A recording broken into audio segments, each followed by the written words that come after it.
السلام عليكم ورحمة الله وبركاته. الحمد لله نحمده ونستعينه ونستغفره ونؤمن به ونتوكل عليه ونعوذ بالله من شرور أنفسنا ومن سيئات أعمالنا. من يهده الله فلا مضل له ومن يضلل فلا هادي له. ونشهد أن لا إله إلا الله وحده لا شريك له ونشهد أن سيدنا محمدا عبده ورسوله. أما بعد فقد قال الله تبارك وتعالى في محكم التنزيل والفرقان المجيد: أعوذ بالله من الشيطان الرجيم. إن الله وملائكته يصلون على النبي يا أيها الذين آمنوا صلوا عليه وسلموا تسليما. اللهم صل على محمد وعلى آل محمد كما صليت على إبراهيم وعلى آل إبراهيم إنك حميد مجيد. اللهم بارك على محمد وعلى آل محمد كما باركت على إبراهيم وعلى آل إبراهيم إنك حميد مجيد. கண்ணியத்திற்குரிய எல்லாம் வல்ல அல்லாஹ்வின் நல்லடியார்களே, பாசத்திற்குரிய இஸ்லாமிய பெரியோர்களே, அல்லாஹ்வுடைய மாபெரும் கிருபையினால் சங்கையான ஜும்மாவுடைய நாளையிலே மிகவும் சங்கையான ஒரு இடத்தில் அல்லாஹ் நம்மை எல்லாம் ஒன்று சேர்த்து வைத்ததை போன்று மறுமை நாள் ஆகிரத்தில் நபிகள் நாயகம் ஸல்லல்லாஹு அலைஹி வஸல்லம் அவர்களோடு ஜன்னத்துல் ஃபிர்தௌஸில் அமரக்கூடிய பாக்கியத்தை எனக்கும் உங்களுக்கும் நம் குடும்பத்தாருக்கும் வருங்கால நம்முடைய சந்ததிகளுக்கும் காலம் சென்ற நம்முடைய முன்னோர்களுக்கும் அல்லாஹ் ரப்பல் ஆலமீன் முழுமையாக தந்தருள் புரிவானாக. ஆமீன். கண்ணியத்திற்குரிய அல்லாஹ்வின் நல்லடியார்களே, அல்லாஹ் ரப்பல் ஆலமீன் தன்னை திருக்குர்ஆனிலே அறிமுகப்படுத்துகின்ற பொழுது ஆலிமுல் கைபி வஷ்ஷஹாதா, மறைவானவற்றையும் வெளிப்படையானவற்றையும் அறியக்கூடியவன் என்று தன்னை அல் குர்ஆனிலே அல்லாஹ் அறிமுகப்படுத்துகின்றான். மறைவான செய்திகள் அல்லாஹ்வை தவிர உலகத்தில் யாராலும் அதை அறிந்து கொள்ள முடியாது. நபிமார்களாக இருந்தாலும், வானவர்களாக இருந்தாலும், ஜின்களாக இருந்தாலும், நம்மை போன்று சாமானியர்களாக இருந்தாலும் யாருமே மறைவான செய்திகளை அறியவே முடியாது. மறைவானவற்றின் திறவுகோல்கள் அல்லாஹ்விடத்தில் மட்டும்தான் இருக்கிறது. அல்லாஹ்வுக்கு தெரியாம அந்த திறவுகோல்களை எடுத்து பெட்டியை திறந்து அல்லாஹ் மறைத்து வைத்திருக்கின்ற செய்திகளை நானோ நீங்களோ அறிய முடியுமானால் நிச்சயமாக அது முடியாது, முடியவே முடியாது என்று அல்லாஹ் ரப்பல் ஆலமீன் அல் குர்ஆனிலே சொல்லி காட்டுகின்றார். மறைவான செய்தினா என்ன? நாளைக்கு என்ன நடக்கும், அடுத்த வினாடி என்ன நடக்கும், இறந்த பின்னால ஒருவருடைய கபரிலே அவர் தூங்குகின்றாரா, வேதனை செய்யப்படுகிறாரா, மறுமை நாள் ஆகிரத்திலே இவர் சொர்க்கம் செல்வாரா, இவர் நரகம் செல்வாரா, ஒருவருக்கு நாளைக்கு வெற்றியா தோல்வியா லாபமா நஷ்டமா, வயிற்றில் வளரக்கூடிய குழந்தை பிறந்து எத்தனை ஆண்டுகள் இந்த உலகத்தில் வாழும், சீதேவியாக இருக்குமா மூதேவியாக இருக்குமா, அது எவ்வளவு ரிஸ்குகளை சாப்பிடும், அது ஒரு ஆலிமாக வருமா ஒரு ஹாஃபிலாக வருமா, ஒரு டாக்டரா இன்ஜினியரா இதுவெல்லாம் நமக்கு தெரியாது. எல்லாவற்றையும் உலகத்தை படைப்பதற்கு 50,000 ஆண்டுகளுக்கு முன்பே எல்லோருடைய தலையெழுத்துக்களையும் அல்லாஹ் தீர்மானமாக எழுதிவிட்டான்.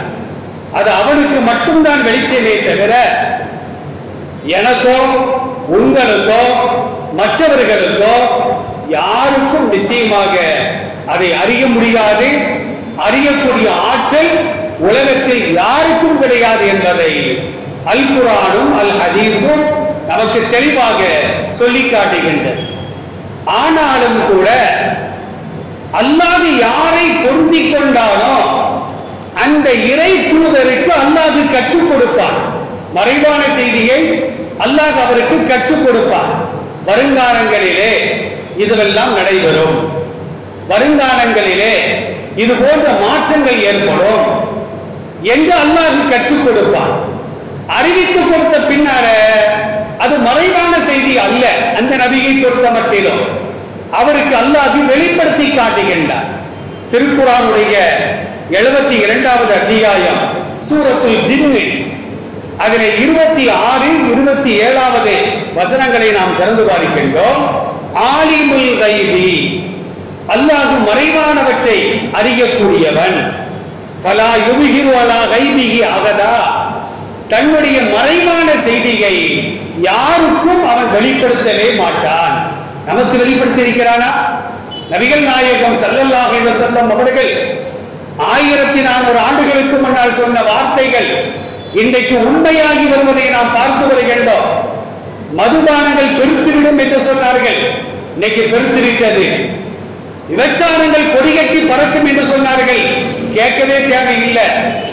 கொலைகள் அதிகமாகிவிடும் என்று சொன்னார்கள், இன்னைக்கு ஒவ்வொரு வினாடியும் ஒவ்வொரு நிமிடங்களும் கொலை ஏற்படாத நாட்களே நேரங்களே கிடையாது. சிலை வணக்கங்கள் அதிகமாகிவிடும் என்று சொன்னார்கள், இன்னைக்கு சிலை வணக்கங்கள் அதிகமாகிவிட்டது. அதே நேரத்தில் யாரும் அறிந்து கொள்ள முடியாத கபரில் என்ன நடக்கிறது நமக்கு யாருக்காவது தெரியுமா? ஒருவரை அடக்கம் செய்து விட்டோம், அவர் தூங்குகின்றார், வேதனை செய்யப்படுகிறார், யாருக்காவது தெரியுமா?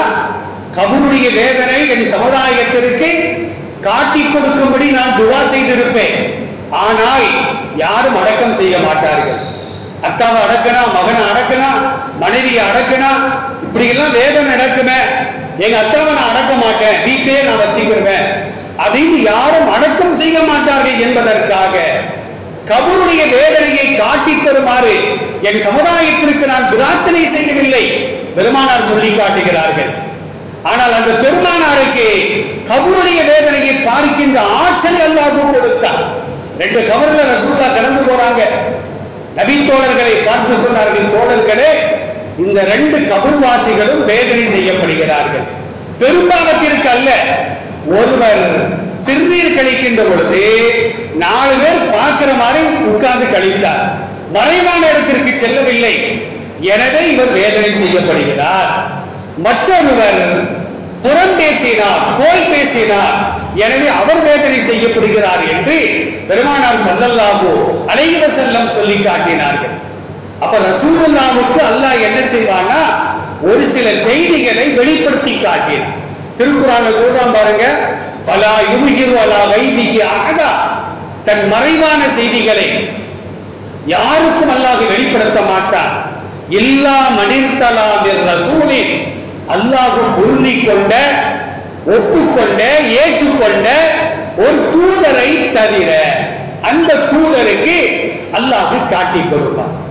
எனவேதான் நபிகள் நாயகம் ஸல்லல்லாஹு அலைஹி வஸல்லம் அவர்கள் இந்த உலகத்தில் வாழ்கின்ற பொழுது சில சஹாபாக்களையும் சில சஹாபி பெண்மணிகளையும் சுட்டி காட்டி இவங்க எல்லாம் சொர்க்கத்துக்கு போவாங்க, இவங்க எல்லாம் சொர்க்கத்துக்கு போவாங்க என்று உலகத்தில் வாழும் பொழுது சில நபி தோழர்களையும் நபி தோழிகர்களையும் சுவர்க்கத்தை கொண்டு நன்மாராயம் கூறினார்கள். இப்ப நம்ம குடும்பத்துல, நம்ம மகளால யாராவது இறந்துட்டாங்கன்னா இவர் சொர்க்கத்துக்கு தான் போவாரு அப்படின்னு நானும் நீங்களும் சொல்ல முடியுமா? சுவர்க்கத்தை தீர்மானிக்கின்ற அந்த பொறுப்பை, அதிகாரத்தை என் கையில அல்லாஹ் தரல, அது அல்லாஹ்விற்கு மட்டும்தான் வெளிச்சம். சில பேர் சொல்லுவாங்க, இறந்தவர்களை சுட்டி காட்டி நான் அவரை சொர்க்கத்தில் பார்த்தேன், ஏன்னா நீ பார்த்தது சொர்க்கம் உனக்கு எப்படி தெரியும்? சொர்க்கத்தை யாராவது இது வரைக்கும் பார்த்திருக்கிறார்களா? சொர்க்கம் இப்படித்தான் இருக்கும் யாராவது மனிதர்கள் சொல்லி கேள்விப்பட்டிருக்கின்றோமா? ஒருத்தர் அமெரிக்காவுக்கு போயிட்டு வராரு, போயிட்டு வந்து போகாதவங்கள்ட்ட அமெரிக்கா அப்படி இருக்குது இப்படி இருக்குது ஒரு 9ஓட ஒரு 10 சேர்த்து சொல்வாரு. நம்ம வாயை பொழுதுட்டு ஆண்டு கேட்போம். அந்த மாதிரி யாராவது சொர்க்கத்தை பார்த்திருக்கிறார்களா? பெருமானாரை தவிர உலகத்தில் யாரும் சொர்க்கத்தை பார்த்ததே கிடையாது. நபிகள் நாயகம் ஸல்லல்லாஹு அலைஹி வஸல்லம் கூறுவதாக அபூ ஹுரைரா ரலியல்லாஹு அன்ஹு அறிவிக்கக்கூடிய செய்தி தாரணி என்ற நூல்ல 2819வது ஹதீஸாக பதிவு செய்யப்படுகிறது. அல்லாஹ் சொல்லுகின்றான், அஅத்தது லிஇபாதியஸ் ஸாலிஹீன, என்னுடைய நல்லடியார்களுக்காக நான் தயார் செய்து வைத்திருக்கிறேன், சொர்க்கத்தை தயார் செய்து வைத்திருக்கிறேன். எப்படிப்பட்ட சொர்க்கம் தெரியுமா? மாலா ஐனுன் ரஅத், உலகத்தில் எந்த கண்களும் அந்த சொர்க்கத்தை இதுவரைக்கும் நிதர்சனமாகவும் பார்த்ததில்லை, கனவுலையும் பார்த்ததில்லை, வேற நெட்டிலையும் பார்த்ததில்லை. சொர்க்கத்தை யாராவது பார்த்திருக்கிறாங்களா? யாருமே இதுவரைக்கும் பார்த்ததில்லை. வலா உதுருன் சமிஅத், சொர்க்கம் இப்படித்தான் இருக்குன்னு ஒரு ஆள் சொல்லி நாம் அதை காது கொடுத்து எந்த காதும் அதை கேட்டதில்லை. அதே நேரத்தில் வலா ஹதர அலா கல்பி பஷரின், எந்த மனிதனுடைய உள்ளத்திலேயும் சொர்க்கம் இப்படித்தான் இருக்கும் அப்படின்னு கற்பனை செய்ததும் கிடையாது. நாம ஒன்ன கற்பனை செஞ்சு வச்சிருப்போம், அதை விட கோடி மடங்கு சொர்க்கம் இருக்கும். அப்ப எந்த கண்ணும் பார்த்திராத, எந்த காலும் கேட்கிறாத, எந்த உள்ளமும் கற்பனை செய்திராத ஒரு சொர்க்கத்தை என்னுடைய நல்லடியார்களுக்காக நான் தயார் செய்து வைத்திருக்கிறேன் அப்படின்னு அல்லாஹ் சொல்வதாக நபி ஸல்லல்லாஹு அலைஹி வஸல்லம் சொல்லிவிட்டு அடுத்து சொல்றாங்க, ஃபக்ரவு இன் ஷி'தும், நீங்கள் நாடினால் இந்த ஆயத்தை நீங்கள் ஓதிக்கொள்ளுங்கள். என்ன ஆயத்து? ஃபலா தஅலமு நஃப்ஸுன் மா உஃபிய லகும் மின் குர்ரத்தி அயுனின், கண்குளிர்ச்சியான சொர்க்கம், அது எந்த கண்களும் மறைத்து வைக்கப்பட்ட அந்த சொர்க்கத்தை எந்த உள்ளங்களும் கண்களும் அறியவே இல்லை. சொர்க்கத்தை யாரும் காண முடியாது. சொர்க்கத்தையே காண முடியாத போது நான் அவரை சொர்க்கத்தில் பார்த்தேன் அப்படின்னு யாராவது சொன்னா, அப்படியே எங்க அத்தாவை பார்த்தீங்களா, எங்க அத்தா என்ன செய்யறாங்க, அப்படியே பிளைட்ல பறக்குறாங்க, இப்படிலாம் சொல்லி நாம கேட்டா அது 100 விழுக்காடுகள் அது பொய்தானே தவிர நிச்சயமாக உண்மையாக அது இருக்கவே முடியாது என்பதை நாம் எண்ணி பார்க்க கடமைப்பட்டிருக்கின்றோம். அருமையானவர்களே, இறந்தவர்கள் சொர்க்கத்திற்குத்தான் செல்வார்கள், நரகத்திற்குத்தான் செல்வார்கள். அவர்களின் அமல்களை வைத்து நாம எடை போடவே முடியாது. அல்லாஹ்வுடைய சொர்க்கத்தை நாம் பெற்றுக்கொள்வதாக இருந்தால் அமல்களை கொண்டு சொர்க்கம் செல்லவே முடியாது. அல்லாஹ்வுடைய அருள் யாருக்கு இருக்கிறதோ அவர்கள் மட்டும்தான் சொர்க்கம் செல்ல முடியும். இந்த வார்த்தையை ரசூலுல்லாஹ் சொல்லும் பொழுது சஹாபாக்கள் கேட்கிறாங்க, யா ரசூலல்லாஹ், நீங்களும் அமல்களை கொண்டு சொர்க்கம் செல்ல முடியாதா? அல்லாஹ்வுடைய அருளை கொண்டுதான் சொர்க்கம் செல்ல முடியுமா என்று சஹாபாக்கள் கேட்டதற்கு ஆன்மீக தலைவர், உலகத்தில் உள்ள எல்லா ஆன்மீக தலைவர்களுக்கும் தலைமையான தலைவர் அந்த கேள்வி கேட்ட சஹாபாக்கள் மீது யாரை பார்த்து என்ன கேள்வி கேட்கிறீங்க? ரசூலுல்லாஹ் கோபித்தார்களா? கோபிக்கல. ரசூலுல்லாஹ் சொன்னாங்க, தோழர்களே, நானாக இருந்தாலும் அல்லாஹ்வுடைய அருளை கொண்டுதான் சொர்க்கம் செல்ல முடியும். உடனே சஹாபாக்கள் கேட்டாங்க, அப்ப நாங்க தொழுக வேண்டாமா, நாங்க ஜக்காத் கொடுக்க வேண்டாமா, அல்லாஹ்வுடைய ரஹ்மத் இருந்தா போதும்ல, ஏன் நாங்க ஏன் தொழுகணும்? கிடையாது, நீங்கள் வணக்க வழிபாடுகளிலே இஸ்திகாமத்தாக உறுதியாக நிலைப்பாடாக நீங்கள் இருங்கள், அதன் மூலமாக ரஹ்மத்து கிடைக்கும், அந்த ரஹ்மத்தை கொண்டுதான் நீங்கள் சுவர்க்கம் செல்ல முடியும் என்று பெருமானார் ஸல்லல்லாஹு அலைஹி வஸல்லம் சொன்ன வார்த்தைகள் ஹதீஸ்களிலே பதிவு செய்யப்படுகிறது. அருமையானவர்களே, யாருடைய அமலை கொண்டும் இவர் சுவர்க்கம் செல்வார், நரகம் செல்வார் என்று சொல்லக்கூடிய அதிகாரம் உலகத்தில் எனக்கும் கிடையாது, உங்களுக்கும் கிடையாது, உலகத்தில் யாருக்குமே கிடையாது. ஆயிஷா ரலியல்லாஹு அன்ஹா அறிவிக்கக்கூடிய செய்தி இப்னு மாஜால 82வது ஹதீஸாக பதிவு செய்யப்படுகிறது. நபிகள் நாயகம் ஸல்லல்லாஹு அலைஹி வஸல்லம் ஆயிஷா வீட்டுல இருக்கிறாங்க. அப்ப சஹாபாக்கள் வந்து சொல்றாங்க, யார சொல்லலாம், ஒரு குழந்தை இறந்து விட்டது, நீங்கள் ஜனாசா தொழுகை நடத்த வேண்டும். துஹிய ரசூலுல்லாஹி ஸல்லல்லாஹு அலைஹி வஸல்லம் இலா ஜனாசத்தி குலாமி மினல் அன்சார். மதீனாவை சார்ந்த ஒரு குழந்தை இறந்து விட்டது. அந்த குழந்தைக்கு ஜனாசா தொழுகை நடத்துமாறு பெருமானாருக்கு அழைப்பு கொடுக்கப்பட்டது. குழந்தை இறந்து விட்டது கேள்விப்பட்ட உடனே ஆயிஷா ரலியல்லாஹு அன்ஹா சொல்றாங்க, தூபா லிகாதா, இந்த குழந்தை சுவர்க்கவாதி. தூபானா என்ன அர்த்தம்? தூபானா சொர்க்கம் ஒரு அர்த்தம் இருக்குது, அது சுவர்க்கத்தில் ஒரு இடம் என்று ஒரு அர்த்தம் இருக்கிறது. உஸ்பூரம் மின் அசாதீரை ஜன்னா, இந்த குழந்தை சுவர்க்கத்து சிட்டுக்களில் ஒரு சிட்டுக்குருவி அப்படின்னு ஆயிஷா ரலியல்லாஹு அன்ஹா சொன்ன உடனே அதுக்கு ஒரு காரணத்தையும் சொல்றாங்க. ஆயிஷா ரலியல்லாஹு அன்ஹா, லம் யஅமலி ஸூஅ வலம் யுத்ரிகுஹு, அந்த குழந்தை பாவம் செய்யவில்லை. பாவம் என்றால் என்ன என்று அறியவில்லை. குழந்தைகளுக்கு என்ன தெரியும்? குழந்தைகளுக்கு பாவமும் செய்யாது, பாவம்னா என்னன்னு தெரியாது.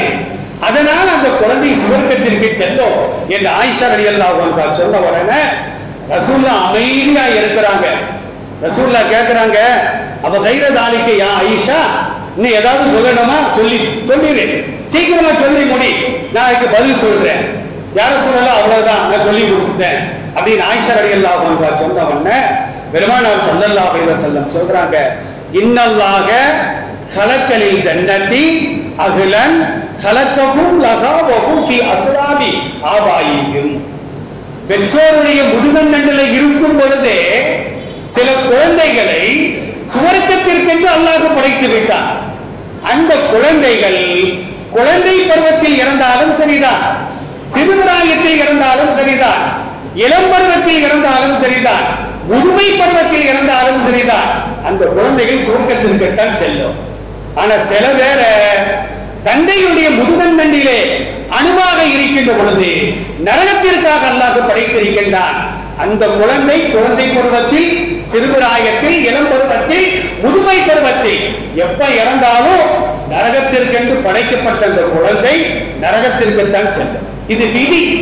விதியில வந்து நம்ம ரொம்ப மூத்த நுழைக்க கூடாது, விதியை நம்பணும். நடந்த பின்னால விதி நம்ம நம்பணும் என்று பெருமானார் ஸல்லல்லாஹு அலைஹி வஸல்லம் சொல்லிவிட்டு அந்த குழந்தைக்காக ஜனாசா தொழுகை நடத்தினார்கள் என்பதை ஹதீஸ்களின் மூலமாக நாம் பார்க்கின்றோம். அருமையானவர்களே, அல்லாஹ்வுடைய அறிவிப்பின் பிரகாரம் சில நபி தோழர்களையும் சில நபி தோழியர்களையும் அவங்க உலகத்தில் வாழும் பொழுதே இவங்க எல்லாம் சுவர்க்கத்திற்கு போவாங்க அப்படின்னு அறிவிச்சிருக்கிறாங்க. அது யாரு அப்படின்னு நம்ம பார்ப்போம். சயீத் இப்னு ஸைத் ரலியல்லாஹு அன்ஹு அறிவிக்கக்கூடிய செய்தி அபூதாவுதுல 4649வது ஹதீஸாக பதிவு செய்யப்படுகிறது. ஒரு சபையில சஹாபாக்கள் எல்லாம் அமர்ந்திருக்கிறாங்க. அது ஒரு 10 சஹாபிகளுடைய பெயரை சொல்லி இவங்க எல்லாம் சொர்க்கத்துக்கு போவாங்க, இவங்களெல்லாம் நீங்க பார்த்துக்கங்க, அவங்க என்ன அமல் செய்யறாங்கன்னு பாருங்க, ஆளை பார்த்தா மட்டும் போதாது, அவங்க என்ன அமல்கள் செய்கிறார்கள் அதை நீங்கள் பார்த்துக் கொள்ள வேண்டும். ரசூலுல்லாஹ் சொல்லிட்டு சொன்னாங்க, அபூபக்கர் ஃபில் ஜன்னா, சபையில் அமர்ந்திருக்கின்ற அபூபக்கர் ரலியல்லாஹு அன்ஹு சுவர்க்கத்திற்கு செல்வார். உமர் ஃபில் ஜன்னா, இதோ உமர் அமர்ந்திருக்கின்றார், உமர் சுவர்க்கத்திற்கு செல்வார். உஸ்மான் சுவர்க்கத்திற்கு செல்வார் ரலியல்லாஹு அன்ஹு. அலி ரலியல்லாஹு அன்ஹு அமர்ந்திருக்கின்றார், அவரும் சுவர்க்கத்திற்கு செல்வார். தல்ஹா ரலியல்லாஹு அன்ஹு, சுபைர் ரலியல்லாஹு அன்ஹு, சஅத் இப்னு அபீ வக்காஸ் ரலியல்லாஹு அன்ஹு, அப்துர் ரஹ்மான் இப்னு அவுஃப் ரலியல்லாஹு அன்ஹு, சயீத் இப்னு ஸைத் ரலியல்லாஹு அன்ஹு. அதே நேரத்தில் 10வது நபராக அப்துல்லாஹ் இப்னு சலாம் ரலியல்லாஹு அன்ஹு. இந்த 10 பேரும் சுவர்க்கவாதிகள் இதோ அமர்ந்திருக்கின்றார்கள், அவர்கள் செய்யக்கூடிய அமல்களை நீங்கள் பார்த்துக் கொள்ளுங்கள். பெருமானார் ஸல்லல்லாஹு அலைஹி வஸல்லம் ஒரே நேரத்தில் இந்த 10 பேருடைய பெயர்களையும் ரசூலுல்லாஹ் குறிப்பிட்டார்கள் என்பதை ஹதீஸ்களிலே நாம் பார்க்கின்றோம். அடுத்து பாருங்க, ரசூலுல்லாஹ்வுடைய மூத்த மனைவி கதீஜா ரலியல்லாஹு அன்ஹா. கதீஜாவை திருமணம் செய்யும் பொழுது கதீஜா ரலியல்லாஹு அன்ஹா ரசூலுல்லாஹ்வுக்கு 3வது தரம். ஏற்கனவே 2 தடவை திருமணம் செய்யப்பட்டு விதவையாக்கப்பட்ட பெண் தான் கதீஜா ரலியல்லாஹு அன்ஹா. 40 வயது. ரசூலுல்லாஹ்வுக்கு வயசு எத்தனை? வெறும் 25 வயது. ரசூல் ஸல்லல்லாஹு அலைஹி வஸல்லம் அல்லாஹ்வுடைய உத்தரவின் பெயரிலே கதீஜாவை திருமணம் செய்தார்கள். அந்த கதீஜாவை நோக்கி ரசூலுல்லாஹ் சொல்லக்கூடிய வார்த்தை என்ன தெரியுமா? புகாரியிலே 3820வது ஹதீஸாக பதிவு செய்யப்படுகிறது. ஒரு நாள் ரசூலுல்லாஹ் என்ன செய்யறாங்கன்னா பெருமானாரை சந்திப்பதற்காக வருகிறார்கள். நான் ஏற்கனவே சொல்லியிருக்கிறேன், ஜிப்ரீலுடைய உண்மையான தோற்றத்தை பெருமானார் 2 தடவை தான் பார்த்தார்கள். ஒன்று விண்ணில், இரண்டாவது மண்ணில். 40 வயதுல ஹிரா என்று சொல்லப்படுகின்ற குகையை வைத்துக் கொண்டு ஜிப்ரீலுடைய உண்மையான தோற்றத்தை 600 ரெக்கைகள் ஜிப்ரீலுக்கு 600 ரெக்கைகளோடு பார்த்தார்கள். இரண்டாவது சிதறத்துல் முன்தகா என்று சொல்லப்படுகின்ற 7வது வானத்திற்கு மேலால் இந்தகா ஜன்னத்துல் மஅவா, அங்குதான் சுவர்க்கம் இருக்கிறது என்று அல்லாஹ் சொல்லுகின்றார். அங்கு வைத்து ஒரு தடவை பார்த்தார்கள். மற்ற நேரங்கள்ல திஹியத்துல் கலப் அப்படின்னு ஒரு நபித்தோழர் பார்ப்பதற்கு வாட்ட சாட்டமாக அழகான தோற்றத்தோடு அவர் இருப்பார். அவருடைய தோற்றத்துல தான் பெரும்பாலும் ஜிப்ரீல் அலைஹிஸ்ஸலாம் பெருமானாரை சந்திப்பதற்காக வருவார்கள். அப்ப மற்ற நபித்தோழர் நினைப்பாங்களா திஹியத்துல் கலப் வந்துட்டு போறாரு அப்படின்னு. அவர் போற பிறகு ரசூலுல்லாஹ் சொல்லுவாங்க, வந்தவர் திஹியா அல்ல ஜிப்ரீல் அலைஹிஸ்ஸலாம் என்று சொல்வார்கள். இப்ப ரசூலுல்லாஹ்வுடைய வீட்டுக்கு ஜிப்ரீல் அலைஹிஸ்ஸலாம் வருகிறார்கள்.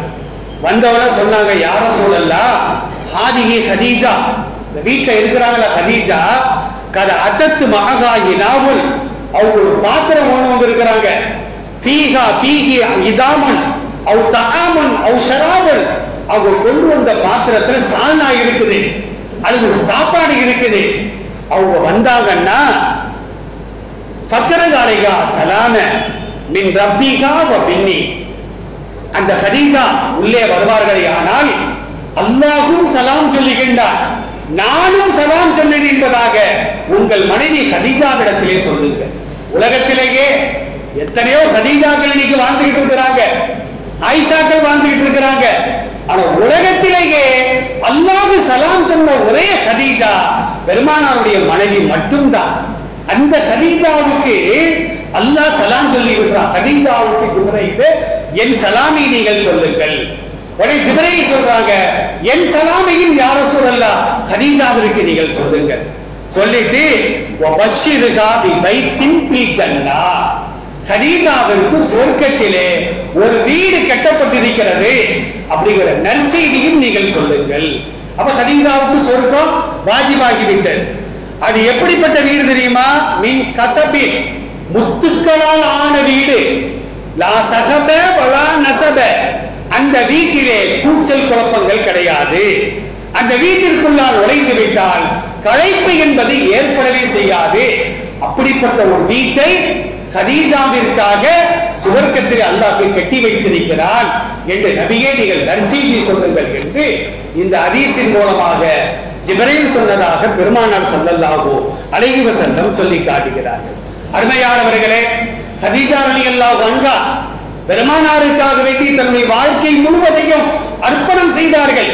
கோடிக்கணக்கான சொத்துக்கு அதிபதி கதீஜா ரலியல்லாஹு அன்ஹா ரசூலுல்லாஹ்வை திருமணம் செய்த பின்னால் இருக்கின்ற சொத்துக்களை எல்லாம் ஏழைகளுக்கு வாரி வாரி வழங்கி கடைசியில் ரசூலுல்லாஹ்வும் கதீஜாவும் காய்ந்த ரொட்டிய தண்ணீர முக்கி சாப்பிடுவாங்களா. விதவிதமான உணவை உட்கொண்டவர்கள் கதீஜா ரலியல்லாஹு அன்ஹா. இஸ்லாத்திற்காக ஏழைகளுக்காக தியாகம் செய்து செய்து தர்மங்கள் செய்து தன்னுடைய சொத்துக்களை எல்லாம் இழந்த காரணத்தினால் அவர்களுக்கு சொர்க்கத்திலே அல்லாஹ் ஒரு மாளிகை எழுப்புகின்றார் என்று பெருமானார் ஸல்லல்லாஹு அலைஹி வஸல்லம் அவர்கள் நமக்கு தெளிவாக சொல்லி காட்டுவார்கள். அருமையானவர்களே, இன்னொரு செய்தியை பாருங்க. அஹ்மதுல 3240வது ஹதீஸாக பதிவு செய்யப்படுகிறது. பொறுமை என்பது எல்லோருக்கும் வேண்டும். நோய் என்பது எல்லோருக்கும் பொதுவான ஒன்று. பெருமானாருக்கு நோய் வந்தது, நமக்கு வராமலையா போகும்போது ரசூலுல்லாஹ் நோயை கொடுத்துக் கொண்டார்கள். நோய்களை வேண்டுவது கூடாது. நோய்கள் வருமானால் பொறுமையை கடைபிடிக்க வேண்டும். எனக்கு தான் தலைவலி வருதுமா, பக்கத்து வீட்டுக்காரங்களுக்கு வரக்கூடாதா? எனக்கு தான் வயிற்று வலி வருதுமா, எத்தனை பேர் இருக்கிறாங்க இந்த தெருவுல, அவங்களுக்கு தான் வரக்கூடாதா அப்படிங்கிற வார்த்தையை நாம் சொல்வது கூடாது. நோய் வந்தால் பொறுமையை மேற்கொள்ள வேண்டும். அல்லாஹ்விடத்தில் துஆ செய்ய வேண்டும். உரிய முறையிலே மருத்துவம் செய்ய வேண்டும். இப்ப பாருங்க, அத்தா இப்னு அபீ ரபாஹ் ரலியல்லாஹு அன்ஹு அறிவிக்கக்கூடிய செய்தி.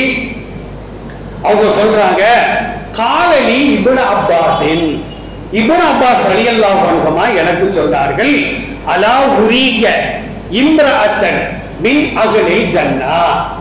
இப்னு அப்பாஸே, அதாவது அத்தாயே, சுவர்க்கத்திற்கு செல்லக்கூடிய ஒரு பெண்மணியை நீங்கள் பார்ப்பதற்கு ஆசைப்படுகின்றீர்களா? சந்திர மண்டலத்துக்கு ஒரு அம்மா போறாங்க, நாம் அந்த பெண்ணை பார்ப்பதற்கு ஆசைப்படுவோமா படமாட்டோமா? படுவோம்.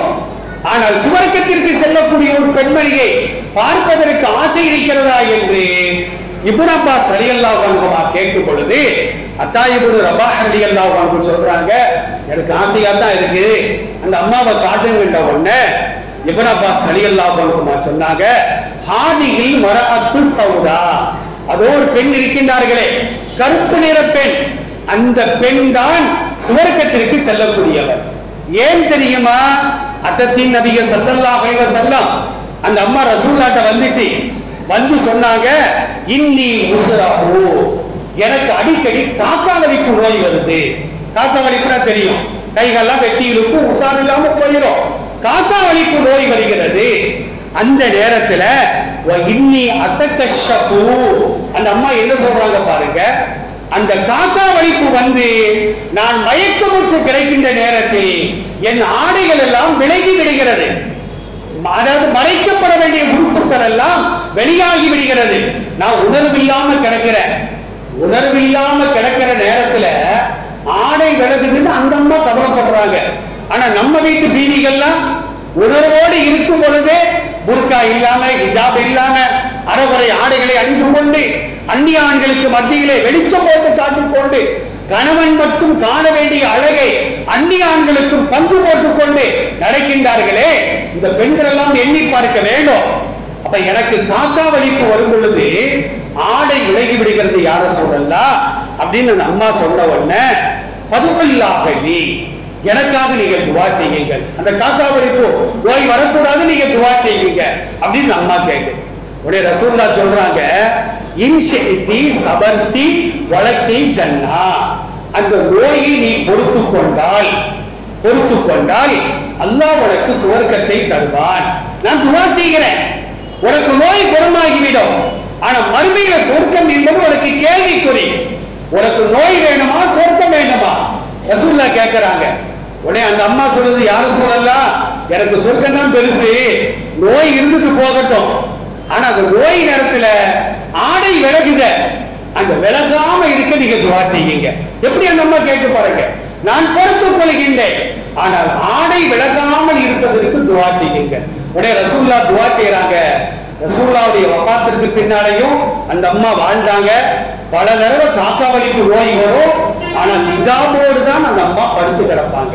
ஒரு காலகட்டத்தில் அந்த நோய் அதிகமாக இருக்கும்.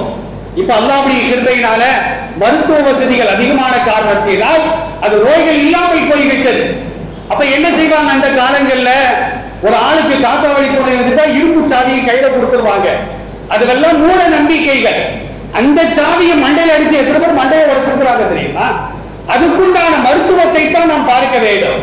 பெரும்பாலான வீடுகள்ல பாருங்களேன், வீட்டில் உள்ள பீரோ சாவி கொத்தி யார் கையில இருக்கும்? மாமியார் கையில தான் இருக்கும். மருமகா பீரோ சாவி, மகனுடைய பீரோ சாவி, தன்னுடைய பீரோ சாவி எல்லாம் மாமியார் தான் வச்சிருப்பாங்க. ஒரு வீட்டுல மருமக கையில இருந்திருக்குது. அப்ப அந்த தெருவில் உள்ள மருமகள்லாம் இந்த மருமகளை பார்த்து உன் கையில எப்படி வந்துச்சு, அந்த ரகசியத்தை எங்களுக்கு சொல்லு. உடனே இந்த மருமகள் சொன்னாலாம், காக்கா வலிக்கு வர மாதிரி நடிச்சேன், என் மாமியார் சாவி கொத்த என் கையில தந்துட்டாங்க, இரும்பு சாவிட்டு. உடனே காக்கா வலிப்பு போயிடுச்சு. சாவியை வாங்கினாங்களோ, மறுபடியும் காக்கா வலிப்போட நடிச்சேன், சாவியை நிரந்தரமா நீனே வச்சுக்க அப்படின்னு தந்துட்டாங்க அப்படின்னு அம்மா சொன்னதாக ஒரு கதை சொல்வாங்க. அப்ப காக்கா வலிப்பு நோய் வந்தால் அந்த நோய் மாத்திரம் அல்ல, எந்த நோய் வந்தாலும் கூட அதை நாம் பொறுமையாக பொறுத்து கொண்டால் அல்லாஹ் ரப்பல் ஆலமீன் நம்முடைய பொறுமையின் காரணமாக நிச்சயமாக நமக்கு சுவர்க்கத்தை தருவான். நோய் வரும் பொழுது நோயை திட்டுவது லா தசுப்பு, ரசூலுல்லாஹ் சொல்றாங்க, நோய்களை திட்டாதீர்கள், தலைவலியை திட்டாதீர்கள். என்ன வழி வந்தாலும் கூட நாம பிறப்பதற்கு முன்பே அல்லாஹ் விதியாக நமக்கு எழுதி வைத்திருக்கின்றார். நமக்கு எது எழுதப்பட்டதோ அது வந்தே தீரும். அது சின்ன வழியோ பெரிய வழியோ அதற்குண்டான மருத்துவத்தை அல்லாஹ்விடத்தில் துஆவின் மூலமாக நாம் பெற்றுக்கொள்ள வேண்டும். பெற்றுக்கொண்டு பொறுமை கடைபிடித்தால் நாமும் சுவர்க்கத்திற்கு செல்வோம். நபி ஸல்லல்லாஹு அலைஹி வஸல்லம் தூங்கிட்டு இருக்கிறாங்க. கனவுல சுவர்க்கம் காட்டப்படுகிறது. பெருமானாருக்கு இது ஒரு விதிவிலக்கு. ரசூலுல்லாஹ் கனவுல பார்த்தாங்க. மேராஜுக்கு போன இடத்துல சொர்க்கத்தை பார்த்தாங்க, இன்பங்களை பார்த்தார்கள், நரகத்தை பார்த்தார்கள், நரகத்தினுடைய துன்பங்களை பார்த்தார்கள். அப்ப சொர்க்கத்திற்குள்ளார அவர்கள் செல்லும் பொழுது ரசூலுல்லாஹ் ஒரு யாரும் நடந்து போற மாதிரி காலடி சப்தத்தை கேட்கிறார்கள். அப்ப ஜிப்ரீல்கிட்ட கேட்டாங்களா, எனக்கு முன்னாடி யாரும் நடந்து போற மாதிரி தெரியல, அது யாரு? அப்ப ஜிப்ரீல் அலைஹிஸ்ஸலாம் சொன்னார்கள், அதுதான் பிலால் ரலியல்லாஹு அன்ஹு. பிலால் ரலியல்லாஹு அன்ஹு தான் நடந்து போறாங்க. சரி, ரசூலுல்லாஹ் அப்படியே சொர்க்கத்தை பார்க்கறாங்க. ஒரு பெரிய மாளிகை இருக்கிறது.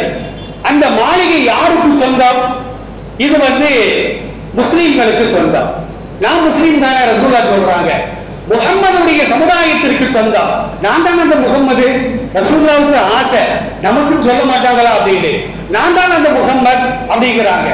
உடனேதான் அந்த சுவர்க்கத்தினுடைய காவலர் சொல்லி கேட்டார், இது உமர் ரலியல்லாஹு அன்ஹு அவர்களுக்காக எழுப்பப்பட்ட மாளிகை என்று சொன்னவுடன் ரசூலுல்லாஹ் அந்த வார்த்தையை சொல்வதற்கு முன்னால அந்த மாளிகைக்கு உள்ள போலாமான்னு நினைக்கிறாங்க. உமருடைய பேரை கட்டவன பின்வாங்கி விட்டார்கள்.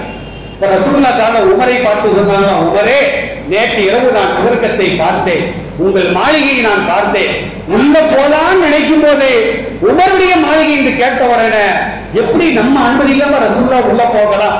உங்க ரோஷம் எனக்கு வந்துச்சு, அதனால நான் உள்ள போகலன்ற உடனே உமர் ரலியல்லாஹு அன்ஹு சொன்னாங்களா, யார ரசூலல்லாஹ், உங்க மேலே நான் ரோஷப்பட போறேன், உள்ள போய் பார்த்திருக்கலாமே, எத்தனை ரூம் இருக்குது, என்ன வசதி இருக்கு, எல்லாத்தையும் என்ன சொல்லியிருக்கலாமே அப்படின்னு உமர் ரலியல்லாஹு அன்ஹு சொல்லுகின்றார்கள். கடைசியில் பிலால் ரலியல்லாஹு அன்ஹு அவர்களை அழைத்து, பிலாலே, நீங்கள் சுவர்க்கத்தில் நடக்கின்ற ஓசையை நான் கேட்டேன், நீங்க என்ன அமல் செஞ்சீங்க? பிலாலை பார்த்து ரசூலுல்லாஹ் கேட்கிறாங்க. அப்பதான் பிலால் ரலியல்லாஹு அன்ஹு சொல்றாங்க, மா அஹ்தஸ்து இல்லா தவல்லது ஃபஸல்லைத்து ரக்அத்தைனி. நான் உலகத்தில் வாழும் பொழுது எப்பெல்லாம் எனக்கு ஒளி புரியுதோ உடனடியாக நான் ஒளி செய்து கொள்வேன்.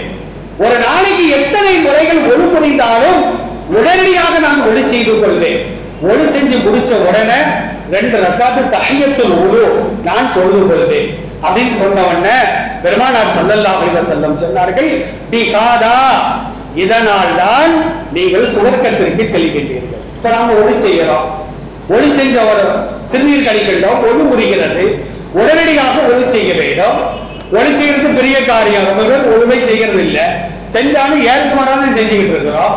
ஒளி செய்த உடனே தஹியத்துல் வுது, உளுவினுடைய காணிக்கை 2 ரக்காத்து நம்ம தொழுதா பிலால் ரலியல்லாஹு அன்ஹு அவர்களுக்கு அல்லாஹ் சுவர்க்கத்தை கொடுப்பதை போன்று நமக்கும் சுவர்க்கத்தை தருவான் என்பதில் எந்த விதமான சந்தேகம் கிடையாது.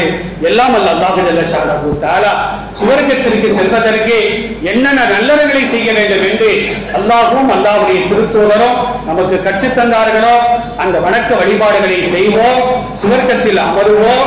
எல்லாம் அல்ல இறைவன் அந்த பாக்கியத்தை நம் அனைவருக்கும் நிறைவாக தந்தல் புரிவானாக. வாஹிரு தஅவானா அனில் ஹம்துலில்லாஹி ரப்பில் ஆலமீன். அஸ்ஸலாமு அலைக்கும் வரஹ்மத்துல்லாஹி வபரகாத்துஹு.